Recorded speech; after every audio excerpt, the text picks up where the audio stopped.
കേരള തമിഴ്നാട് അതിർത്തിക്ക് സമീപം Tamil Nadu അതിർത്തിക്കുള്ളിൽ pickup van കൊക്കയിലേക്ക് മറിഞ്ഞുണ്ടായ അപകടത്തിൽ 2 പേർക്ക് പരിക്കേറ്റു. കർണാടക സ്വദേശികളായ ഇർഫാൻ, ഇമ്രാൻ എന്നിവർക്കാണ് പരിക്കേറ്റത്. KSRTC ബസ്സിന് സൈഡ് കൊടുക്കുന്നതിനിടെ ബസ് തട്ടി നിയന്ത്രണം വിട്ടാണ് വാൻ ആഴമേറിയ കൊക്കയിലേക്ക് മറിഞ്ഞതെന്നാണ് വിവരം. റോഡിലേക്ക് വലിയ പാറക്കല്ല് തള്ളി നിൽക്കുന്നതിനാൽ ഇവിടുത്തെ വീതി കുറവ് കാരണം ഒരേ സമയം 2 വാഹനങ്ങൾക്ക് കടന്നുപോകാൻ പ്രയാസമാണ്. അപകടത്തെ തുടർന്ന് രക്ഷപ്പെടുത്തിയ ഇരുവരെയും ഉടൻ തന്നെ ആംബുലൻസിൽ നിലമ്പൂർ ജില്ലാ ആശുപത്രിയിൽ എത്തിച്ചു. പ്രാഥമിക ചികിത്സയ്ക്ക് ശേഷം വിദഗ്ധ ചികിത്സയ്ക്കായി ഇവരെ മഞ്ചേരി മെഡിക്കൽ കോളേജിലേക്ക് റഫർ ചെയ്തു.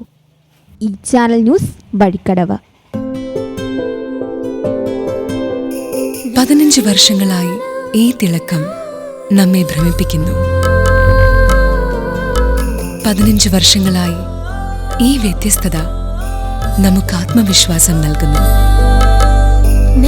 15 വർഷങ്ങളായി നമ്മുടെ ആഘോഷങ്ങളിൽ ഈ പാരമ്പര്യവും പങ്കാളികളാണ്.